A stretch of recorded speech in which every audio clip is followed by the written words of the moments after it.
নমস্কার বন্ধুরা, education culture YouTube চ্যানেলে তোমাদের স্বাগতম। তো তোমরা যারা ডিপ্লোমা ইন ইঞ্জিনিয়ারিংয়ে অ্যাডমিশান নিতে চাও, তো তারা প্রত্যেকেই জানো যে তোমাদের পশ্চিমবঙ্গ সরকার নির্ধারিত এই বছর থেকে কিন্তু তোমাদের জেক্সপো বা ভোকলেট যে পরীক্ষা, সেই দুটি পরীক্ষা কিন্তু হচ্ছে না।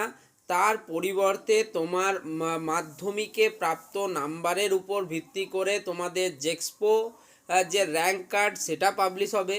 একইভাবে ক্লাস 12-এ যাদের সায়েন্স গ্রুপ রয়েছে বা সেখানে উল্লেখিত যে সাবজেক্টগুলো রয়েছে সেই সমেত সায়েন্স রয়েছে, বা যাদের 2 বছরের কনসুলেটেড আইটিআই রয়েছে, অথবা যারা কিন্তু ভোকেশনাল কোর্স করেছে 2 বছরের, তো তারা কিন্তু ভোকলেট যে র্যাঙ্ক কার্ড সেখানে কিন্তু তাদের র্যাঙ্ক স্থান পাবে যদি তারা ঠিকঠাকভাবে ফর্ম ফিল আপ করে।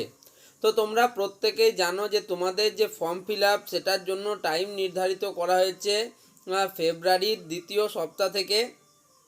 তো এখনও অবধি কিন্তু ফর্ম ফিল আপের অফিসিয়াল কবে হবে সেই ডেটটা কিন্তু রিলিজ হয়নি।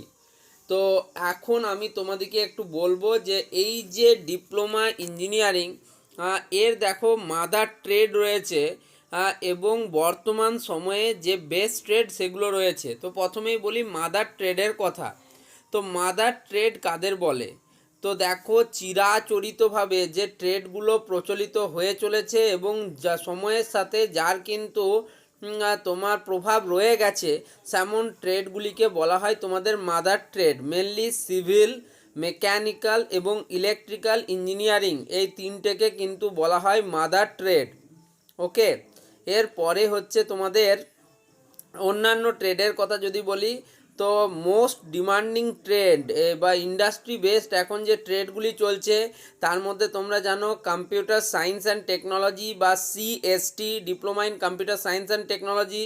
তারপরে হচ্ছে তোমার cyber forensic security and information technology. এই কোর্সগুলি কিন্তু অত্যাধিক জনপ্রিয় হয়েছে বর্তমানে। যদি বেশি ভালো করে উল্লেখ করতে হয় তবে কম্পিউটার সায়েন্স অ্যান্ড টেকনোলজি ট্রেডটার স্টুডেন্টদের অ্যাডমিশনের হার অনেক বেশি।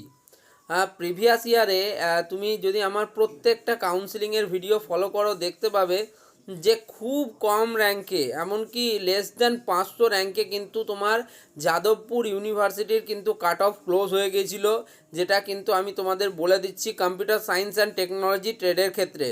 তো তোমরা বুঝতেই পারছো যে এই ট্রেডটা কতটা গুরুত্বপূর্ণ তোমাদের জন্য।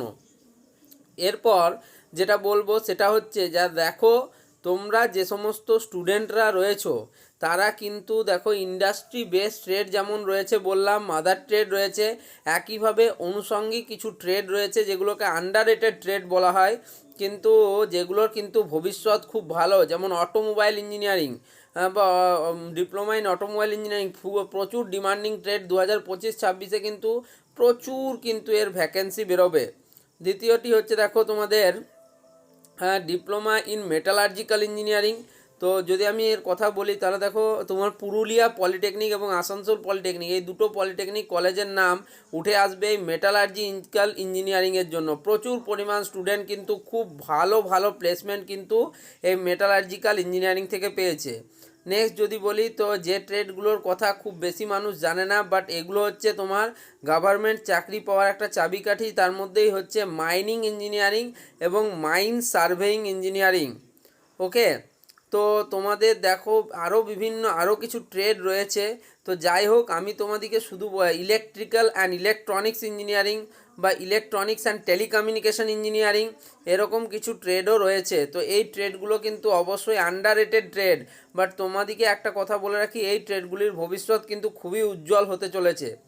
তো তোমরা যারা শুধুমাত্র যে মাদার ট্রেডের প্রতি ফোকাস করছো, তারা যদি দেখো খুব ভালো নাম্বার না পেয়ে থাকো তাহলে অন্য ট্রেডগুলো কিন্তু তোমরা দেখতে পারো। আমি বলবো তোমাদের জন্য ওই ট্রেডগুলো বেস্ট হতে পারে।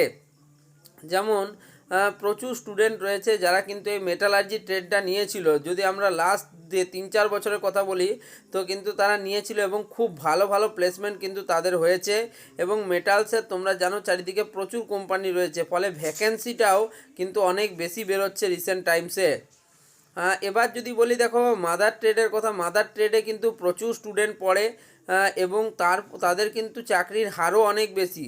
বাট রিসেন্ট টাইমসে যদি বলো, সিভিল ইঞ্জিনিয়ারিং যেটা রয়েছে তার একটু কিন্তু তোমার প্লেসমেন্টে কোথাও যেন খামতি দেখা যাচ্ছে বেশিরভাগ কলেজের। কারণ আমাদের যদি বলো, তো আমাদের জেলা যদি বলি পশ্চিম বর্ধমান জেলার, তো মোস্ট ইম্পর্ট্যান্ট যে কলেজগুলি রয়েছে তার মধ্যে একটা হতে পারে তোমাদের আসানসোল পলিটেকনিক। সেমনিভাবেই কিন্তু এমবিসি ইনস্টিটিউট অফ টেকনোলজি, দুটোতেই সিভিলের প্লেসমেন্ট খুবই খারাপ। তো তাই আমি তোমাদের বলছি যে তোমরা সিভিলটা নেওয়ার আগে একটু ভেবে নেবে। আর যদি নিতেই চাও তাহলে কিন্তু খুব ভালোভাবে সেরকমভাবে তোমাদেরকে জিপিএ স্কোর করতে হবে বা পার্সেন্টেজ স্কোর করতে হবে। এবার বাকি রইল, দেখো সিভিলের কি প্লেসমেন্ট সত্যি হয় না? প্রচুর হয়। আর তোমার এলএনটির যে কনস্ট্রাকশন কোম্পানিগুলো আছে সেগুলোতে প্রচুর পরিমাণে নেওয়া হয়। তো যাই হোক, আমি তোমাদেরকে এটাই বলবো যে তোমরা কিন্তু অবশ্যই কিন্তু এই ট্রেডগুলির ব্যাপারে দেখো, এবং প্রচুর গভর্নমেন্ট সিট রয়েছে, এমন নয় যে নেই। বাট তোমার যদি বেস্ট ট্রেড বা বেস্ট কলেজ বা ওই কলেজে ওই সিটটাই পাই, সেটা নাও পেতে পারো, সেটা কিন্তু অবশ্যই দেখতে হবে। আর যদি আমি এই কথাটা আগে বলিনি, বাট আর যদি তুমি এসসি বা এসটি ক্যান্ডিডেট হয়ে থাকো, সেক্ষেত্রে কিন্তু তোমাদের সুযোগ অনেক বেশি বেড়ে যায় অ্যাজ এ জেনারেল ক্যান্ডিডেট স্টুডেন্টের থেকে। তো যদি তোমাদের ভিডিওটা মনে হয় যে হ্যাঁ, ভিডিওতে বলা প্রত্যেকটা কথা ইম্পর্ট্যান্ট, তাহলে ভিডিওটিকে একটি ছোট্ট লাইক করে যাও, চ্যানেলটিকে সাবস্ক্রাইব করো এবং বন্ধুদের মধ্যে শেয়ার করতে কখনোই ভুলবে না। ধন্যবাদ।